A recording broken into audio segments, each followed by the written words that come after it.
Hi friends, welcome back to my YouTube channel in this world. ഭയങ്കര happy ആയിട്ടാണ് കേട്ടോ ഞാൻ ഈ വീഡിയോ പോസ്റ്റ് ചെയ്യുന്നത്. അങ്ങനെ ചാനൽ 1K സബ്സ്ക്രൈബേഴ്സ് ആയിരിക്കുകയാണ്. ഒരുപാട് താങ്ക്സ് ഉണ്ട് കേട്ടോ എന്നെ സപ്പോർട്ട് ചെയ്യുന്ന എല്ലാവർക്കും, എൻ്റെ ഫാമിലി, എൻ്റെ ഫ്രണ്ട്സ്, പിന്നെ എനിക്ക് നേരിട്ട് പരിചയമില്ലാത്ത എത്രയോ പേര് എൻ്റെ വീഡിയോ കാണുന്നുണ്ട്. അപ്പോൾ അവർക്ക് എല്ലാവർക്കും ഒരു വലിയ താങ്ക്സ് ആണ് കേട്ടോ. അപ്പോൾ അതിൻ്റെ ഒരു ചെറിയ സന്തോഷമാണ് ഇന്നത്തെ വീഡിയോ.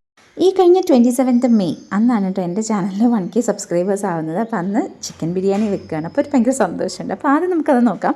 ചിക്കൻ മാരിനേറ്റ് ചെയ്യാൻ വെച്ചു. അത് കഴിഞ്ഞിട്ട് നമ്മൾ കുറച്ചൊന്ന് പൊരിച്ചെടുക്കുന്നുണ്ട് കേട്ടോ. പിന്നെ സവാള, പച്ചമുളക്, ഇഞ്ചി അതൊക്കെ എല്ലാം കൂടി ഇട്ട് ഒന്ന് പേസ്റ്റ് ആക്കിയിട്ട് നമ്മൾ കുക്കർ എടുത്ത് വെച്ചു. കുക്കറിലേക്ക് കുറച്ച് നെയ്യ് ഒഴിച്ചു. അതൊന്ന് ചൂടായി വരുമ്പോഴത്തേനും ഈ നമ്മൾ അരച്ച് വെച്ചേക്കുന്ന ഈ സാധനങ്ങളൊക്കെ ഇട്ട് നമുക്ക് ജസ്റ്റ് ഒന്ന് വഴറ്റാം. അത് കുറച്ചൊന്ന് വഴന്ന് വരുമ്പോഴത്തേനും നമുക്ക് സവാള ഇട്ട് കൊടുക്കാം. സവാള നല്ലൊരു ഗോൾഡൻ ബ്രൗൺ കളർ ആകുമ്പോഴത്തേനും നമുക്ക് പൊടികളൊക്കെ ആഡ് ചെയ്ത് കൊടുക്കാം. മല്ലിപ്പൊടി, മുളക് പൊടി, ഗരം മസാലപ്പൊടി, മല്ലിയില, കുറച്ച് തൈര്, നാരങ്ങാനീര് ഇതൊക്കെ ആഡ് ചെയ്ത് നന്നായിട്ട് ഒരു തിക്ക് ഗ്രേവി പോലെ നമുക്ക് ആക്കിയെടുക്കാം. അതിൻ്റെ കൂടെ സൈഡിൽ കുറച്ച് സവാള നമ്മൾ വറുത്ത് കോരുന്നുണ്ട്. അണ്ടിപ്പരിപ്പ്, മുന്തിരിങ്ങ ഇതെല്ലാം വറുത്ത് കോരുന്നുണ്ട് കേട്ടോ. അപ്പോൾ അതിനെ നമുക്ക് ഇതിനകത്തോട്ട് ആഡ് ചെയ്ത് കൊടുക്കാം. തക്കാളിയും കൂടെ ആഡ് ചെയ്യാൻ മറക്കരുത് കേട്ടോ. അപ്പോൾ ഇതെല്ലാം കൂടെ ഒന്നുകൂടെ നന്നായിട്ട് മിക്സ് ചെയ്യുക. എന്നിട്ട് അതിലേക്ക് നമ്മൾ ഈ വറുത്ത് വെച്ചിരിക്കുന്ന ചിക്കൻ കൂടെ ആഡ് ചെയ്ത് കൊടുക്കുക. എന്നിട്ട് നമ്മൾ അരി ആഡ് ചെയ്ത് കൊടുക്കണം. അപ്പോൾ അതിന് മുന്നേ നമ്മൾ അരി എന്നുണ്ട് 3 ഗ്ലാസ് അരിയാണ് എടുത്തിരിക്കുന്നത്. അപ്പോൾ ഒരു 5.25 ഗ്ലാസ് വെള്ളം ഇതിനകത്തോട്ട് ആഡ് ചെയ്ത് നല്ല തിളയ്ക്കുമ്പോൾ അരി ഇട്ട് കൊടുക്കുക. അരിയായിട്ട് നന്നായിട്ട് തിളച്ച് കഴിയുമ്പോൾ ഒരു 7 മിനിറ്റ് അടച്ച് വെച്ച് കുക്ക് ചെയ്യുക. എന്നിട്ട് നമ്മൾ വാങ്ങി വെച്ചിട്ട് ഒരു 15 മിനിറ്റ് അങ്ങനെ അടപ്പ് തുറക്കാൻ പാടില്ല. അപ്പോൾ ഞങ്ങളുടെ ബിരിയാണി സെറ്റ് ആയിട്ടുണ്ട്. ഞങ്ങൾ ഫസ്റ്റ് ടൈമാണ് ചിക്കൻ ബിരിയാണി ട്രൈ ചെയ്യുന്നത്. ഇതിനിടയ്ക്കുള്ള കുറച്ച് പോർഷൻസൊക്കെ വീഡിയോ എടുക്കാൻ വിട്ടേ, കാരണം എൻ്റെ അമ്മയാണ് വീഡിയോ എടുത്തത്. അമ്മ ഇത്രയും കാര്യമായിട്ട് എനിക്ക് വീഡിയോ എടുത്തിരുന്നത് ഞാൻ ഒട്ടും പ്രതീക്ഷിച്ചില്ല കേട്ടോ. അപ്പം അമ്മയ്ക്ക് ഒരുപാട് താങ്ക്സ്. അപ്പോൾ ദേ നമ്മുടെ ചിക്കൻ ബിരിയാണി റെഡിയായി. അപ്പോൾ അതിൻ്റെ കൂടെ കഴിക്കാനുള്ള മുട്ടയും പുഴുങ്ങി റെഡി ആയിട്ടുണ്ട്. ഇനി എൻ്റെ ഡ്യൂട്ടിയാണ് ഇനി സാലഡ് പ്രിപ്പയർ ചെയ്യണം. പക്ഷെ അപ്പോഴത്തേക്കും വീട്ടിലൊരു ഗസ്റ്റ് വന്നു കേട്ടോ. പിന്നെ നല്ല മഴയല്ലേ, അപ്പം തേയില വെള്ളം ഇട്ട് കൊടുക്കാമെന്ന് വിചാരിച്ചു. അങ്ങനത്തെ തേയില വെള്ളം ഇടാൻ കയറിയതാണ് കേട്ടോ. അപ്പോഴേക്കും ഭയങ്കര മഴയായി. നിങ്ങൾ മഴയുടെ ശബ്ദം കേട്ടില്ലേ? അപ്പം മഴയായപ്പോഴത്തേനും കറണ്ട് പോയി.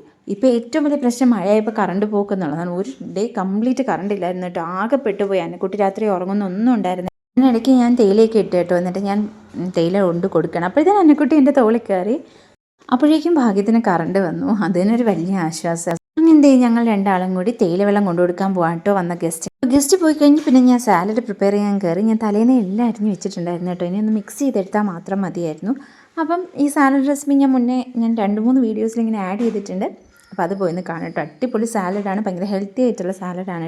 ഞാൻ സാലഡ് പ്രിപ്പയർ ചെയ്യുമ്പോഴത്തേക്കും അമ്മ അന്നക്കുട്ടിക്ക് ഫുഡ് കൊടുത്തായിരുന്നു കേട്ടോ. അപ്പോൾ ഇനി അവളെ ഒന്ന് ജസ്റ്റ് ഒന്ന് മേല് കഴുകി എടുക്കണം. അപ്പോൾ അതൊക്കെ കഴിഞ്ഞപ്പോഴത്തേന് ഏകദേശം 2:30-3 മണിയായി കേട്ടോ. പിന്നെ ഞാൻ പോയി ഫുഡ് കഴിക്കാൻ പോയി.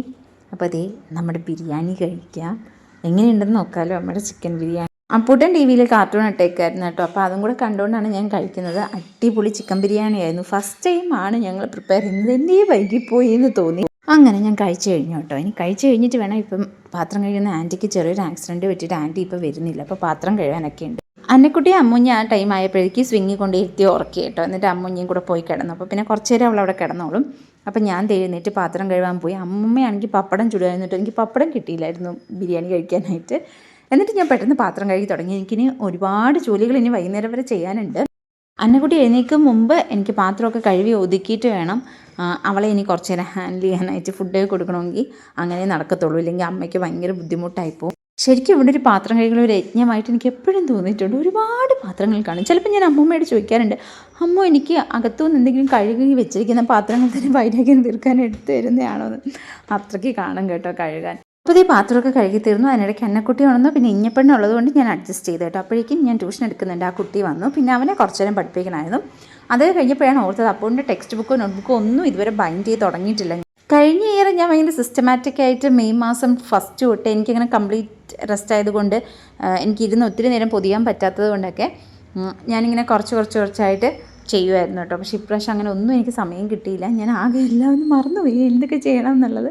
അങ്ങനെ അപ്പൂട്ടിനും എന്നെ ഹെൽപ്പ് ചെയ്യാൻ വന്നിട്ട്. അപ്പോൾ ഇതോടുകൂടി ഈ വീഡിയോ വൈൻഡപ്പ് ചെയ്യാമെന്നാണ് വിചാരിക്കുന്നത്. ഒരുപാട് താങ്ക്സ് ഒരിക്കൽ കൂടി. എന്നെ ഇനിയും ഇതുപോലെ സപ്പോർട്ട് ചെയ്യണമെന്ന് ഞാൻ അഭ്യർത്ഥിക്കുന്നു. ഞാനും എല്ലാവരെയും സപ്പോർട്ട് ചെയ്യുന്നതാണ്. അപ്പോൾ എൻ്റെ ഈ ചാനൽ ആദ്യമായിട്ട് ആരെങ്കിലും കാണുന്നുണ്ടെങ്കിൽ സബ്സ്ക്രൈബ് ചെയ്യണേ. ഈ വീഡിയോ ഇഷ്ടമായാൽ തീർച്ചയായിട്ടും ലൈക്ക് ചെയ്യണം കേട്ടോ. ബൈ.